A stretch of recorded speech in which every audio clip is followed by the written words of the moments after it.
soon. Yeah, okay. So Chad's doing okay. Just a slight concussion. Second thing, our son Easton got RSV. So he got home from our vacation on Tuesday. He has RSV, so he's been in the hospital since Wednesday. Or Thursday. I don't know. I lost track. We did. So he's still there, and may come home today or maybe tomorrow. Depends on how he's doing. As a virus, there's nothing they can do about it. Right? So he's just on oxygen, and then they suck out his nose a lot. So you can always tell which baby is getting the nose sucked because they're screaming coming out. At least you don't have to do it. I hold him down. Yeah, right. So that's the big thing. RSV's everywhere this year. It's all over the place. So we couldn't initially when we took him to urgent care and then the ER, and then they said there's no beds. They said maybe in Pocatello, Salt Lake would be the best. So we just went home, and then the next day we went back and to see a pediatrician, and they said a couple of kids were getting out of the hospital in Boise that day. So we went and sat in the ER for 6 hours until one of the kids was discharged. And then it was filled by that. So yeah. So they can't just since it's just a virus. Again, there's nothing you can do for it. Good job. But the kids' airways aren't very open. This is why it's so serious in babies, right? Their airways aren't as large, right? And so they get swollen and restricts the airway, and then you just get a bunch of junk in your nose, just like when you get a cold or anything, right? They can't blow their nose or anything. So then you get all that junk that just kind of sits back there, and that's why they kind of suck it. So all they do is suck out the nose and give them oxygen and wait, right? And then maybe Tylenol or something that goes to fever. If you could find Tylenol. You guys know there's a shortage of Tylenol. Yeah. And pasta. Apparently pasta.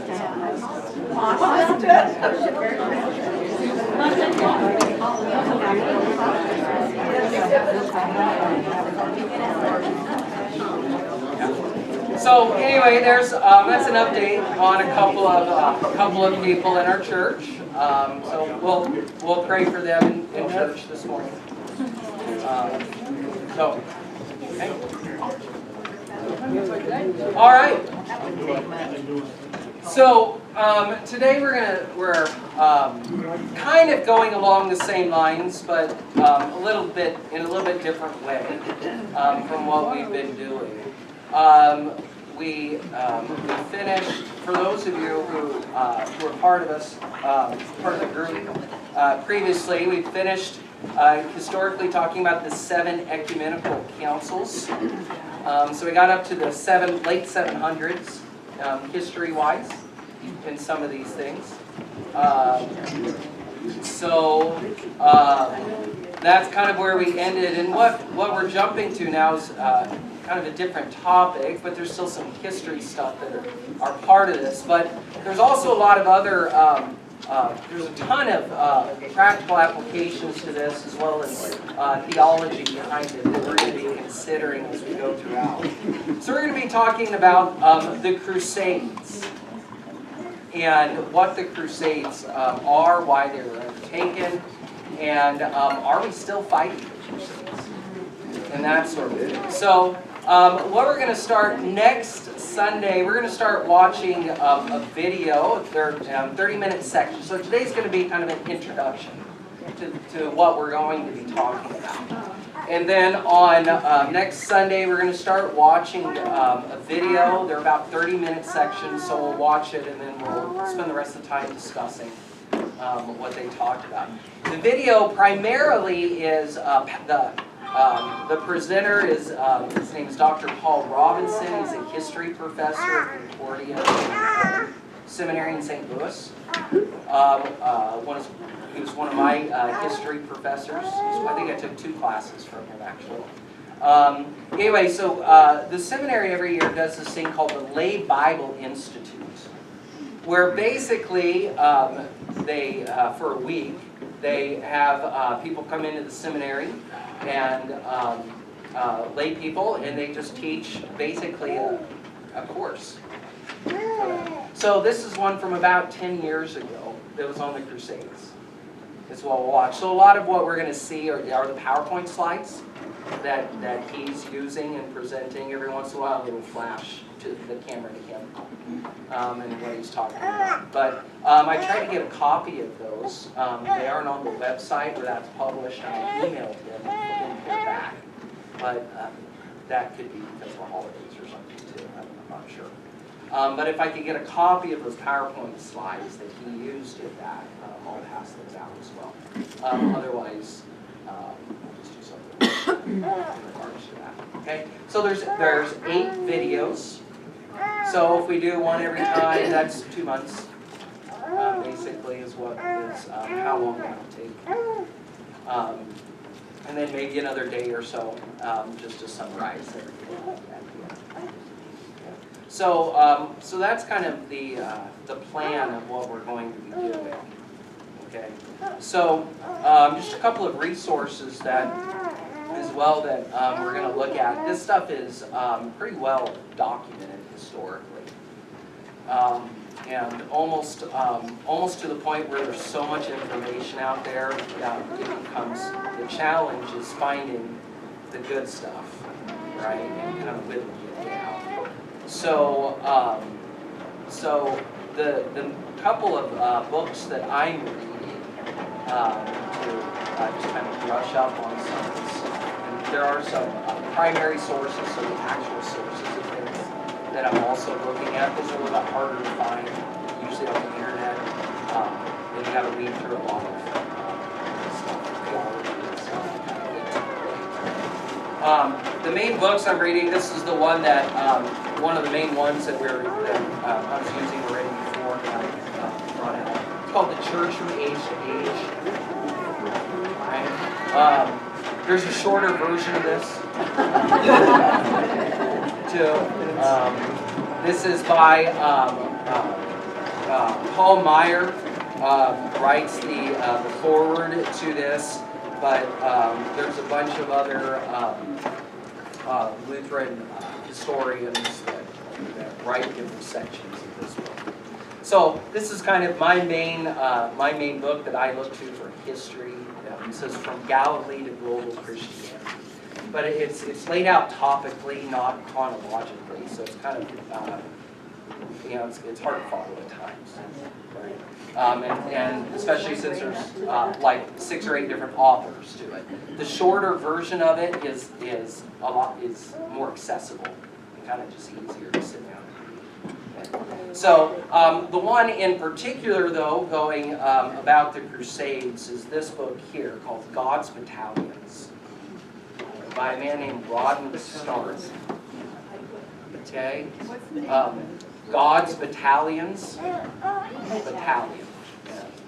Okay, and Rodney Stark is a social science professor at Baylor University of Texas. Is what he is, and he's written. I'm just reading part of the back. He's written 27 books on the history and sociology of religion. So he's a Reformed. Is his Christian background. So Calvinist influence, and so similar to us in a lot of ways. Okay. Now I'm going to be reading some excerpts out of this book as well. God's Battalions, Rodney Stark. Now again, there's lots of resources about the Crusades, the rationale, the meaning, and it's kind of an interesting phenomenon When you guys, so let me just kind of poll the group here. When you think of crusades, do we think of them as good or bad? So if we think of them as something bad, raise your hands. That's what we're told. Okay, that's what we're told. If you think of them as something good, raise your hands. Okay, so some. And then somewhere in between.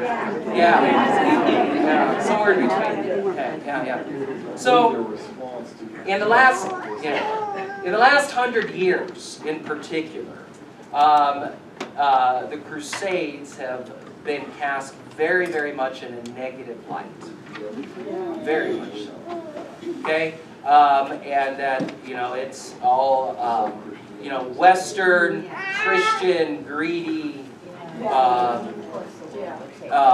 just evil abusers of everything, going on the warpath against this benign and benevolent Islam. Yeah, Islam Right. is benevolent. Yeah. So, oftentimes that's how it's portrayed. Hollywood's really bad at this, right? Big surprise. So we're going to be looking at some of that kind of stuff and trying to actually look. So the video is going to do some of this, but we're going to try to look actually at the primary sources too. So what did the people in the 11th, 12th, and 13th century? How are these were going on, right? How are they viewing this sort of thing as well? Okay, so we're going to be looking at some of that sort of thing. Martin. Yeah, but to me, like, what's misleading is about the Crusades, right? That it was a struggle. First of all, Islam, as we know today, didn't exist then, because Saladin united Islam to what we know it today, right? There was a struggle with the West and East of Christianity, which ultimately ended up in the West invading Constantinople. Right. Yes. And then you have the People's Crusade, right, where you have French and German peasants basically going on this warpath, and it's the first recorded event of anti-Semitism in history. Right. And so it's a lot more than just the Christians versus Islam. Yes. So there is, and we're gonna. So 2 months we cannot talk. We're not going to talk about all of this stuff, and we can't. Right. It's a huge topic. Historically, sociologically, religiously. We're going to focus more on the religious aspect, of that kind of stuff. And it's almost unfair, in a sense, to talk about the Crusades as a unified thing, because this is something, and it even depends on kind of how we want to count them, but something that lasts for centuries. And there's lots of different reasons and people involved, political, sociological, ethnic, religious, and so they're not always the same things that are taking place, right? But again, we're going to be the primary purpose here is I want to look at the religious part of that in particular, okay? And so the handout that I gave you, what I want to just look at first here, on the back page, there's I have two things here. The top of this just outlines 9 crusades, gives you the dates, and then basic timeline of events and what happens.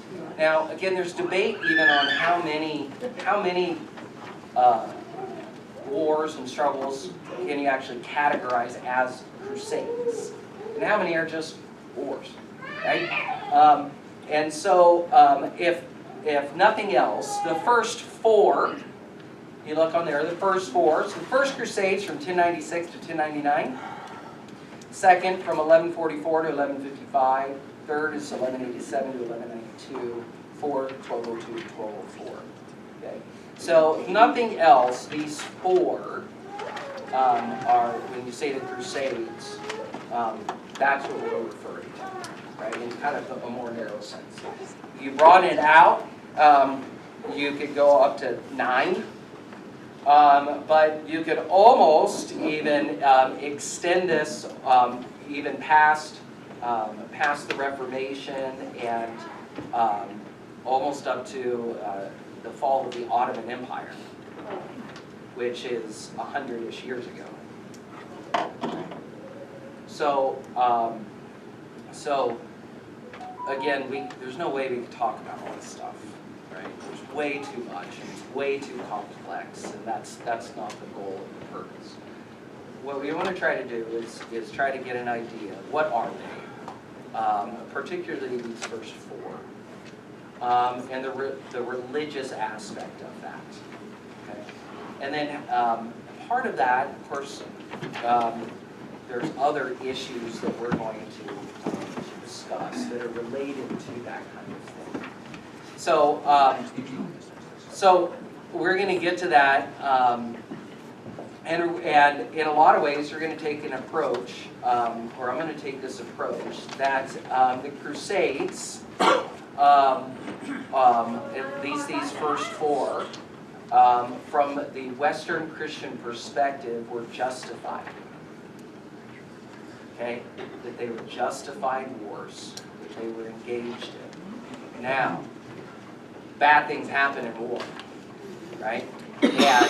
And people abuse and take advantage of things very easily when war happens. And so we're not going to say they were all good.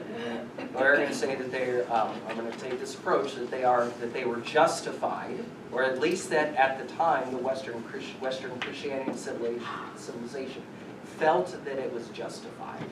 And then, okay, and then we're going to look at some of that kind of stuff, but then also some of the abuses. And now, by the time of the Reformation, Luther talks about this quite a bit, actually, both in regards to historically to the Crusades, but also to the struggles that Europe was undergoing in the early 16th century, because they were facing.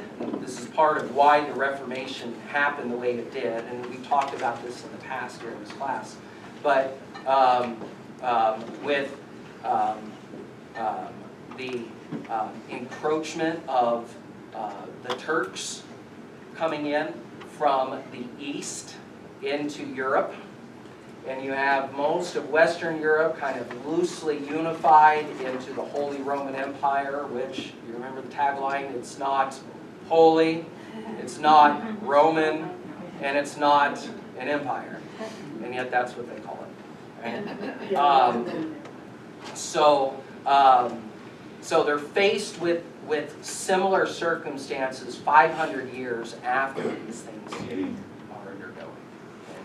Now, at the same time, as we're going to see as well, there's crusading movements, so they wouldn't necessarily be categorized as crusades, but there are movements with the same rationale, the same reasoning, that happen at other places and other times. Okay? Most particularly in Spain and in Portugal, called the Reconquista, right, or the Reconquest, which then leads into the Inquisition. Okay? So, we'll talk a little bit about that kind of thing as well. All right? So, we're not gonna, so again, not gonna take the Crusades as something wholly bad, but as war. And bad things happen in war, and there are certainly abuses that happen, and we're gonna look kind of theologically again at both the instigation of these things, particularly related to the church. Okay? But also, kind of as side notes, we're going to look at things, and I have this written down somewhere in here, things like the doctrine of the 2 kingdoms, or the 2 realms. So how does God rule in His creation through in the church and in society? Right? and related to that is vocation. Okay. Now, this stuff is incredibly significant for us today. Okay. And it's something that, particularly since COVID time, the church has struggled with. And Lutherans actually have a pretty worked out theology of this. And I think, and I'm biased, of course, so are you. But I think Lutherans have a valuable voice in society in helping to distinguish the doctrine of the two kingdoms, vocation. What's the role of the church? What's the role of the government in its earthly life? And not all church bodies think about things in these sorts of ways, right? And so you get some confusion that arises out of that. So we're going to talk a little bit about some of that stuff. Okay. You probably know my question based on whatever my arm jerked up. But the word justified. Okay. When did the just war theory, like when was that solidified, and is that what you're basing your Yeah, kind of. So this is going to go back to Augustine in a lot of ways.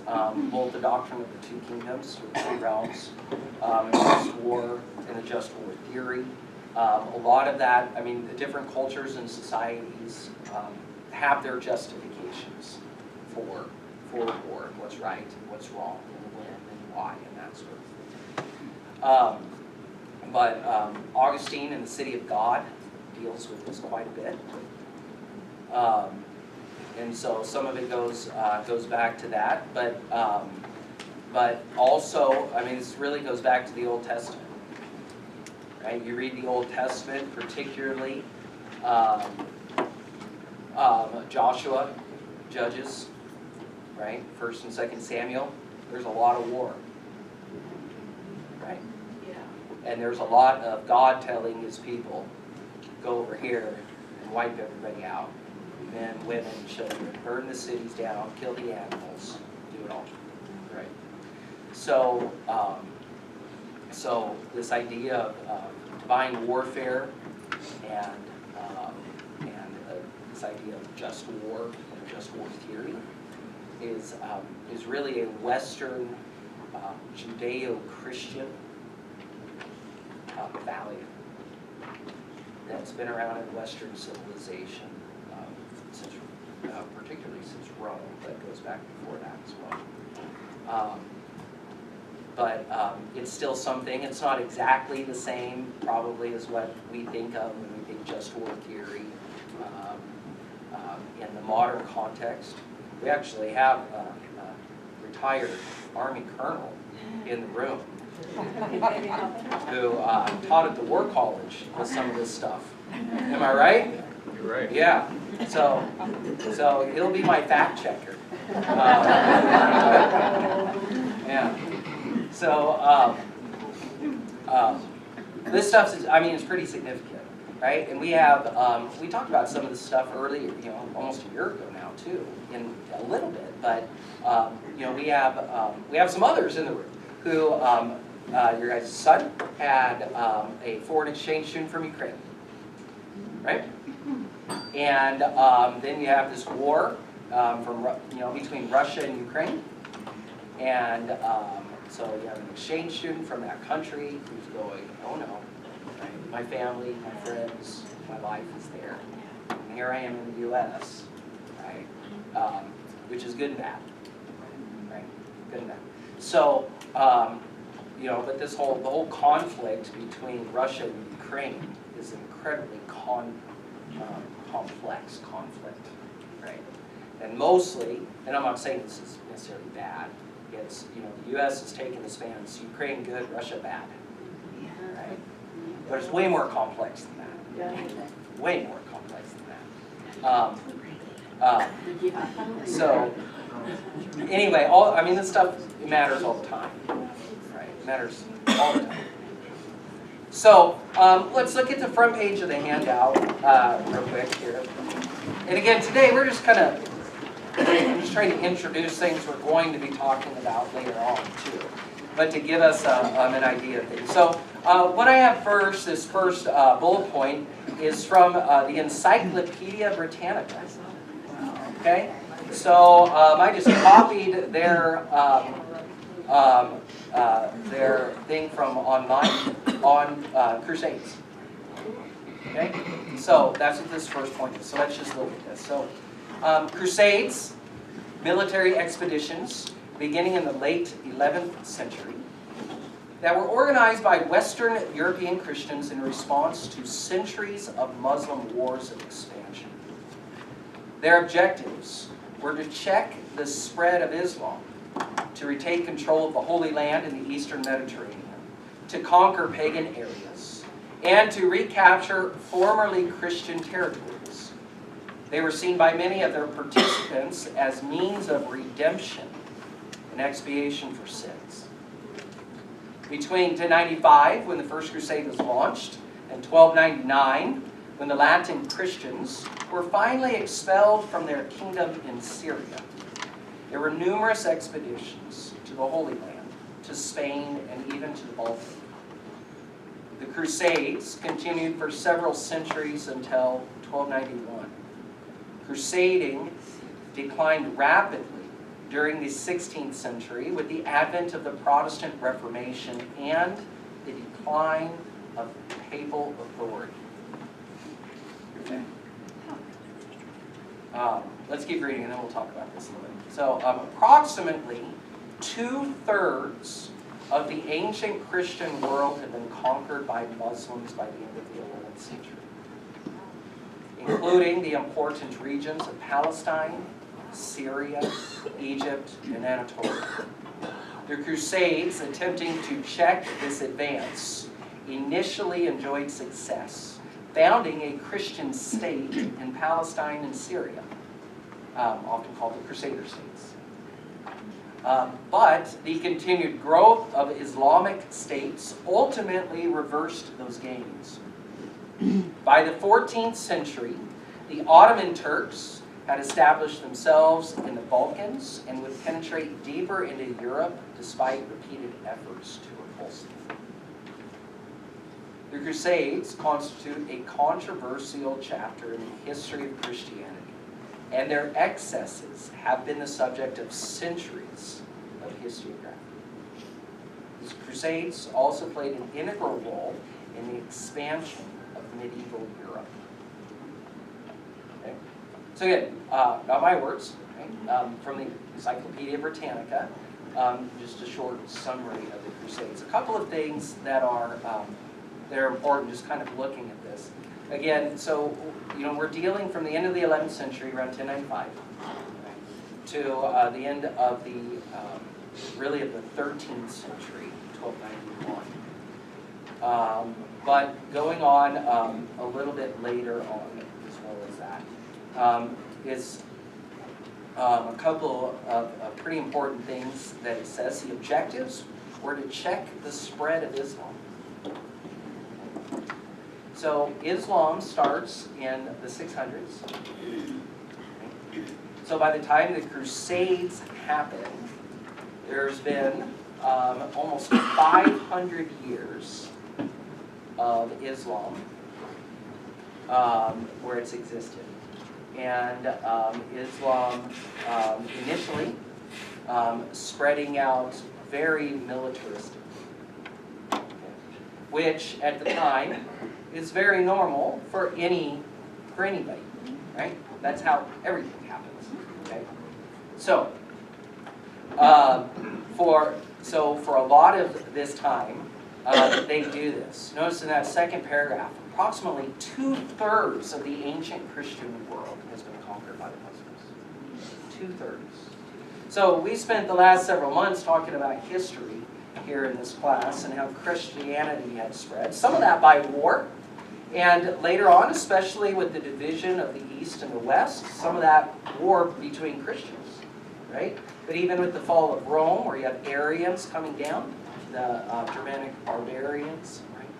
That were mostly Arians coming down and invading into Rome, and you start to see the fall of the Western Roman Empire, right?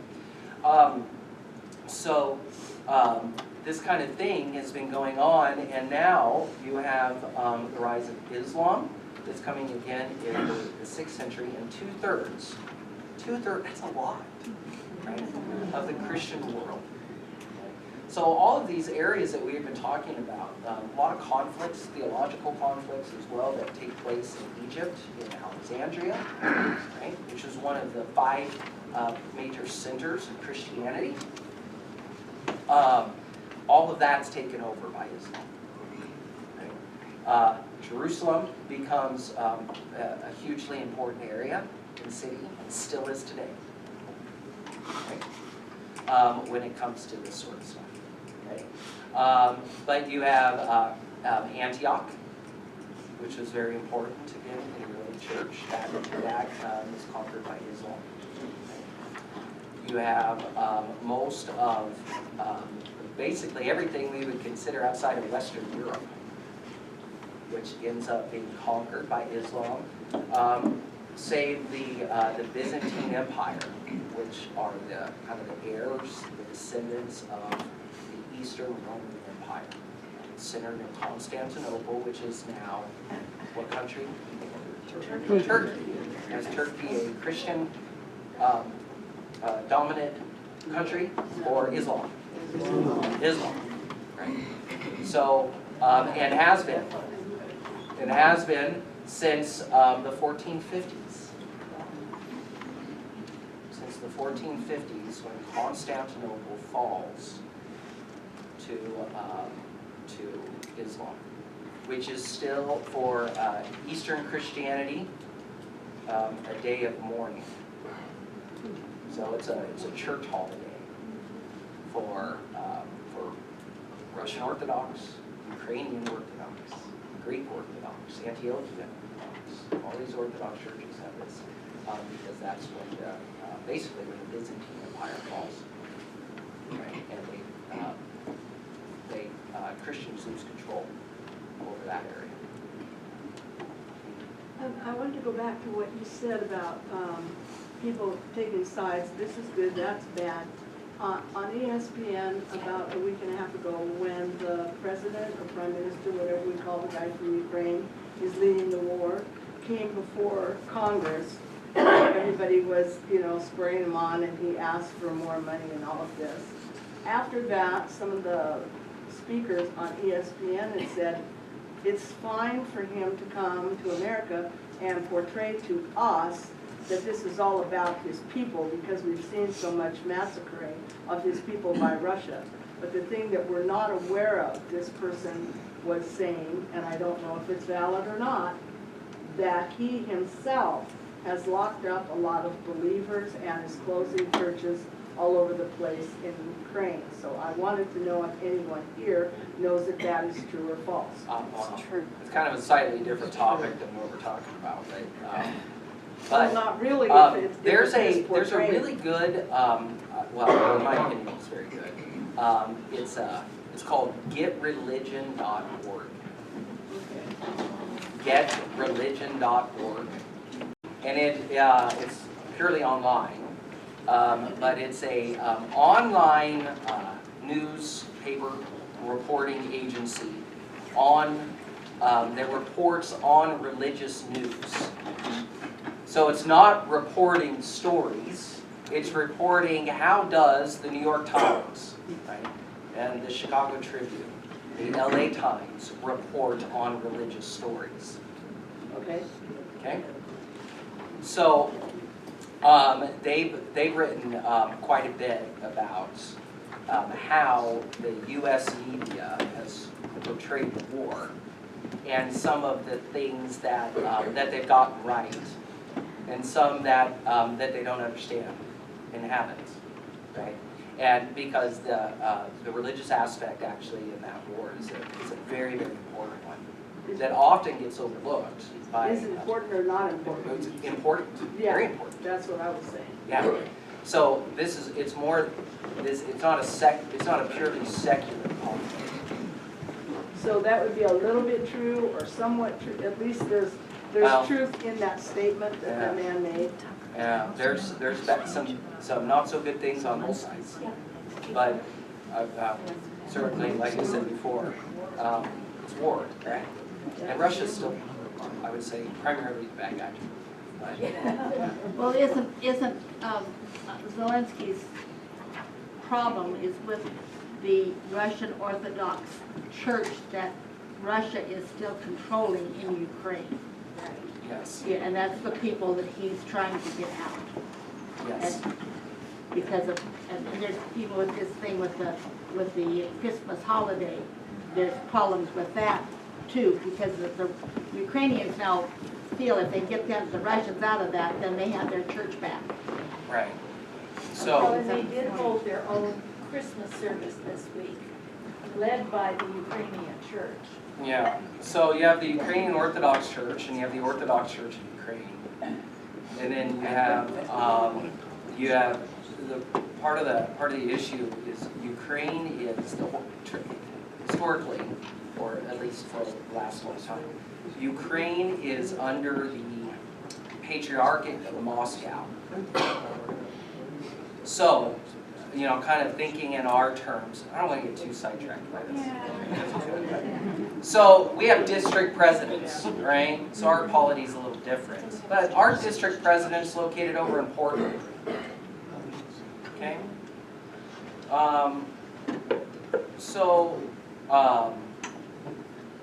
That would be our ecclesiastical authority. Head would be the district president over in Portland. Okay? So we have this whole issue that's been going on for years, right, of Greater Idaho, right?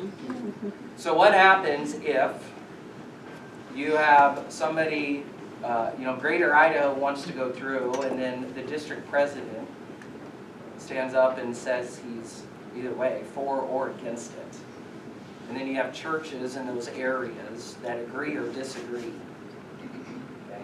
So what happens if Greater Idaho wants to go forth, and Idaho gets a little aggressive and says, we're just going to make it happen. We're going to annex Eastern Oregon and Eastern Washington, and heck, even part of Northern California. Right? Let's do it. And those Eastern Oregon and Washingtonians, they say, yay for Idaho. You're our saviors. Right? Because we don't want to be associated with those guys on the other side of the Cascades. Right? So they do that, and our district president comes out and says, no, you can't do that. Right? But then you have churches in Eastern Idaho and Washington saying, yes, we can, and we're happy about it. Right? And others saying, no, we can't. And then the governor of Idaho, Brad Little, stepping in and saying, okay, you pastor that's against this, you're going to jail. So, boy, is that a mess. You're talking hypothetical. Hypothetical.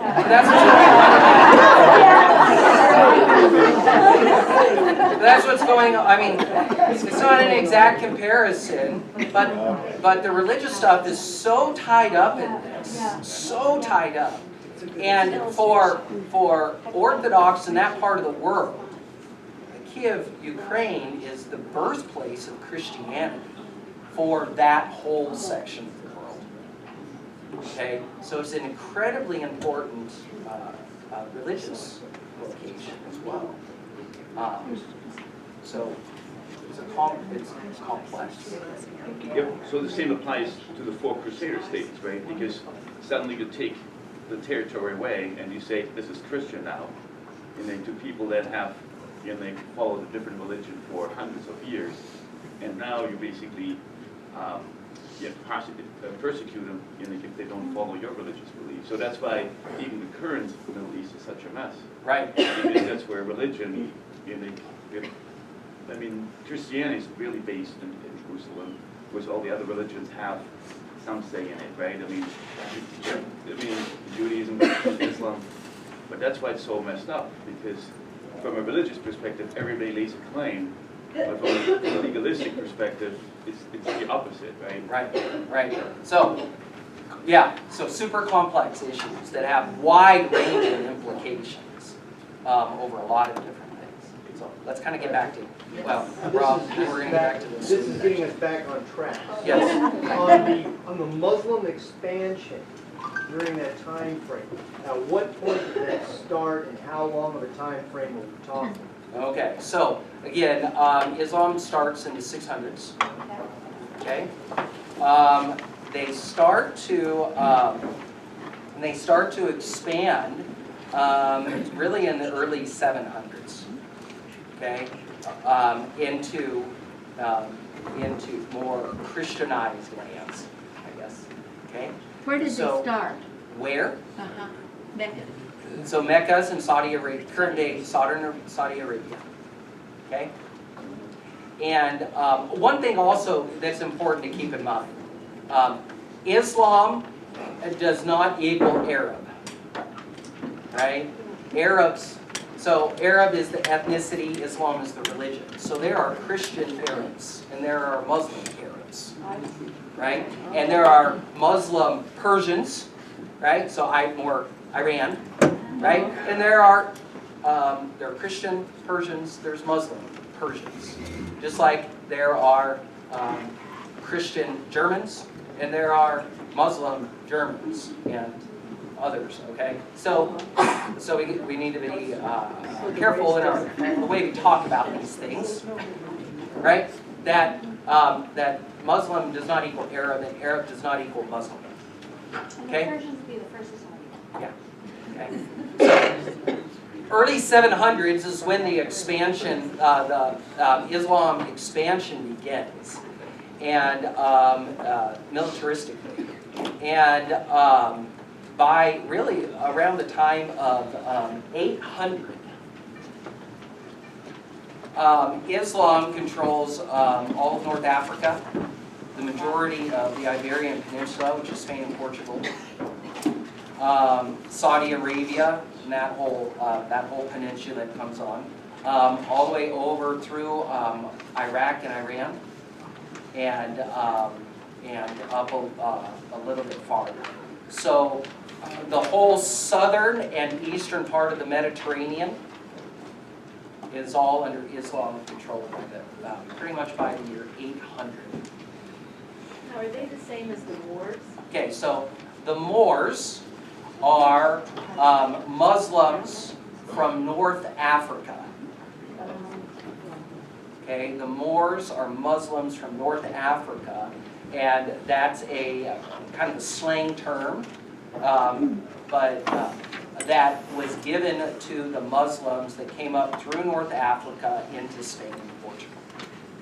Okay, and it's where I always think of the Moors is Othello, right? And Shakespeare wrote Othello because it's about the Moor, right?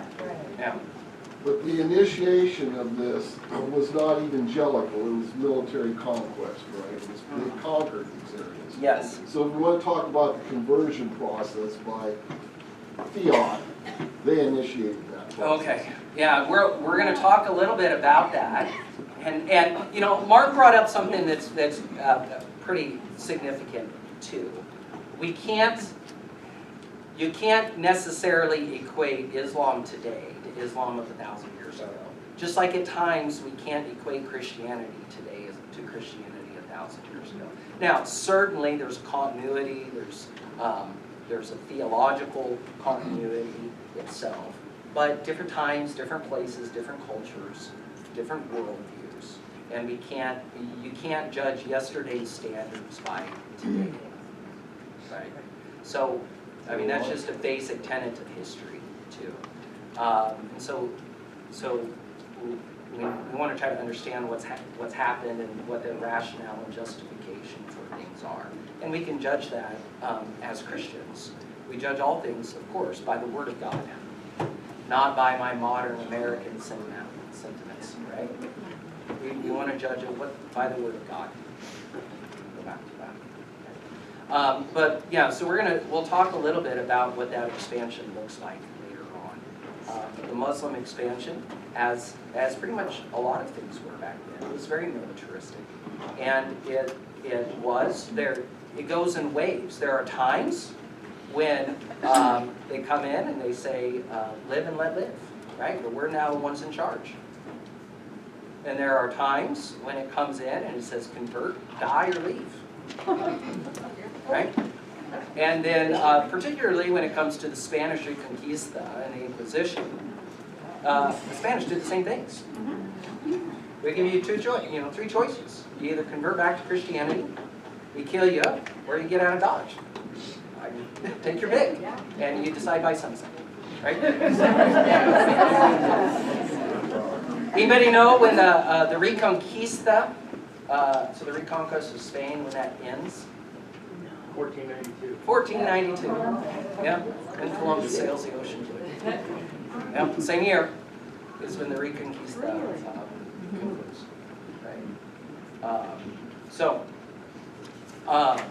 So yes, we will be looking at some of that kind of stuff. Now, Islam, it starts to spread from Saudi Arabia, right? And so it goes, the most natural places, it's going to go up north, right?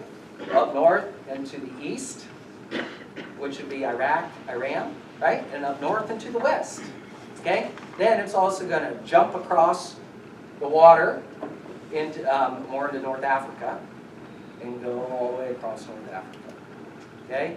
Now, several years ago, we did a little study on Islam and talked a little bit about the difference between the Sunnis and Shiites and that kind of stuff. So that plays a role in this as well. And not exact comparison, but like different denominations in Christianity, and they do treat things differently back then, and they treat things a little differently now. So I want to get through my sheet, so we'll kind of fly through. So the next bullet point here. First thing to keep in mind, the Crusades really are not a holy war nor a jihad. Jihad's not really a holy war either, but much a Muslim religious war or struggle, and kind of depends on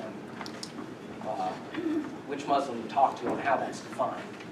Just like you would could define Crusades differently. More Right. caliphate. More of a caliphate. More, yeah, okay. So the Crusades aren't a holy war in the sense, and I'm speaking generally, okay, in the sense of Western aggression, greed, or expansion.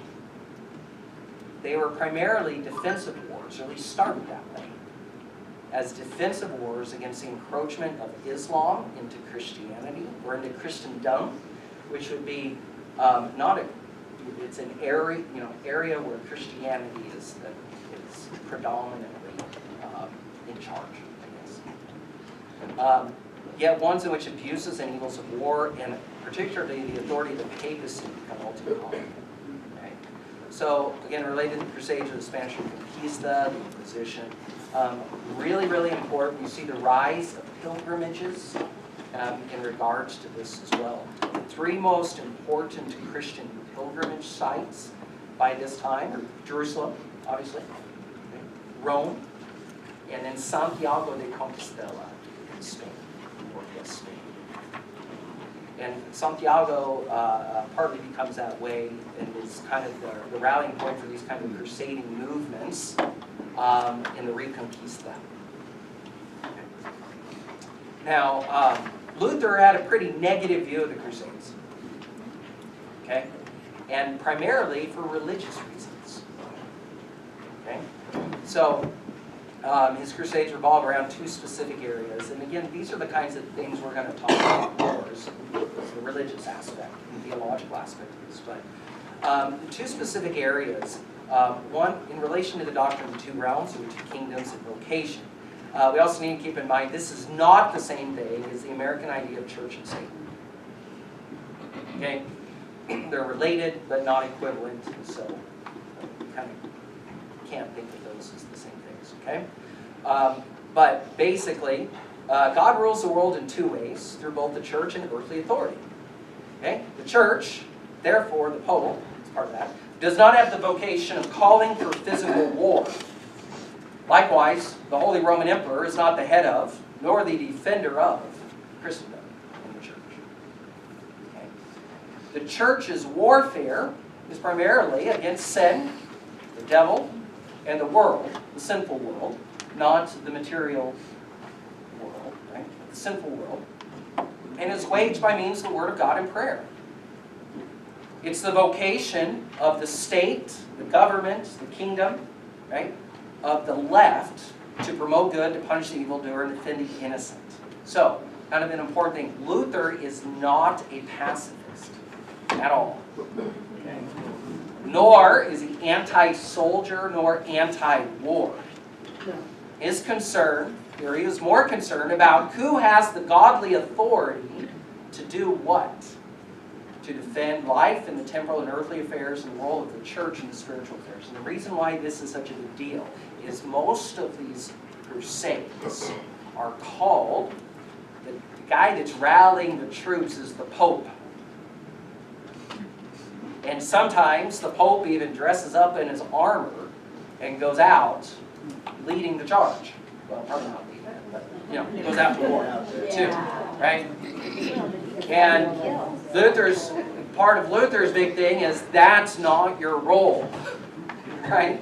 That's not what the church does, and that's certainly not what the head of the church does. That's the emperor's job. And by you doing that, you overstep your bounds and your authority. Big time. Okay? Likewise, the emperor, and by this time, the Holy Roman Empire is still kind of in the works, but ever since the time of Charlemagne, Western Christendom is kind of being solidified. Okay? So if the emperor or the heads of these countries say, we have this aggression or expansion into our territory, we need to call an army to defend against that, okay, that's your godly authority. That's what God has established. Authority is to do that. Okay? It's not the role of the Pope or of priests, pastors, bishops to be doing that kind of thing. And by doing that, you're confusing what God has established for the church and the state. And that leads to a whole bunch of different abuses, both directions. I mean, war typically is fought between nation states. Right. But this is different because you're really not defending the current borders of your territory.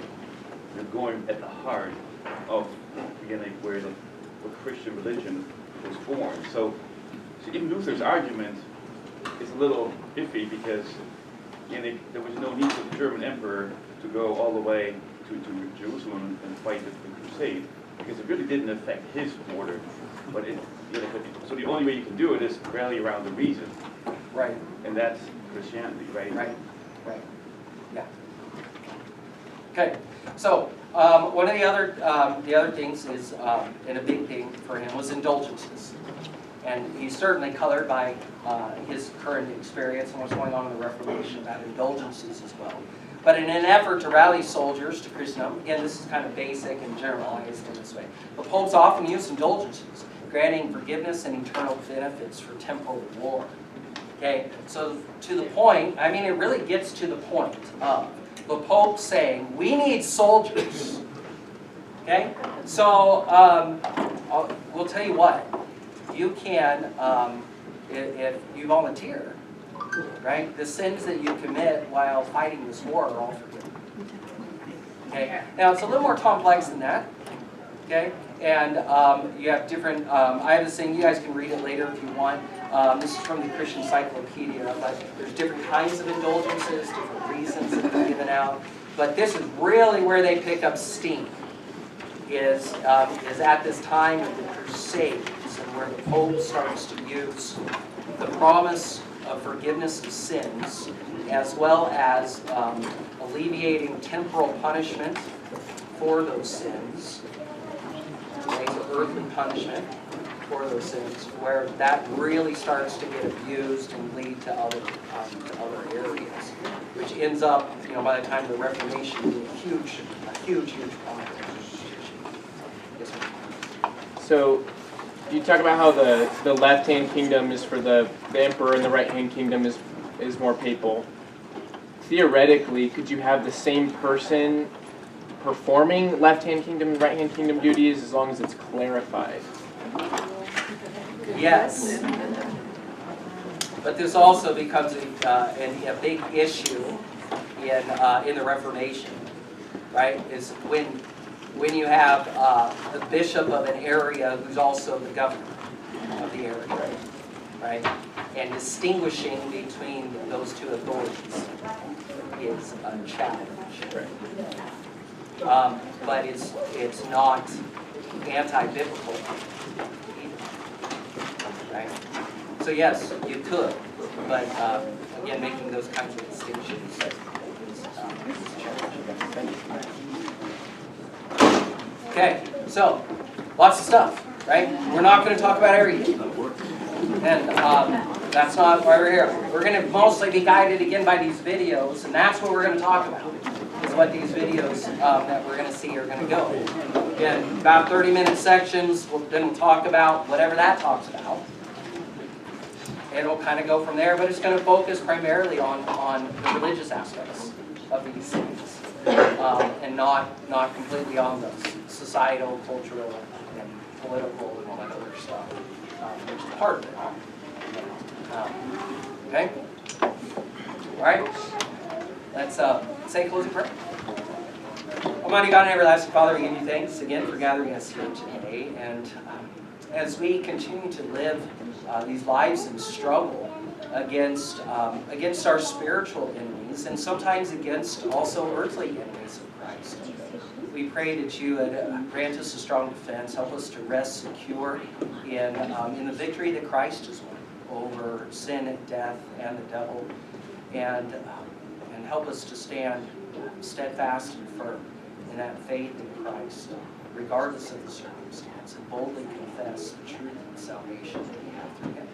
In Jesus' name. Amen.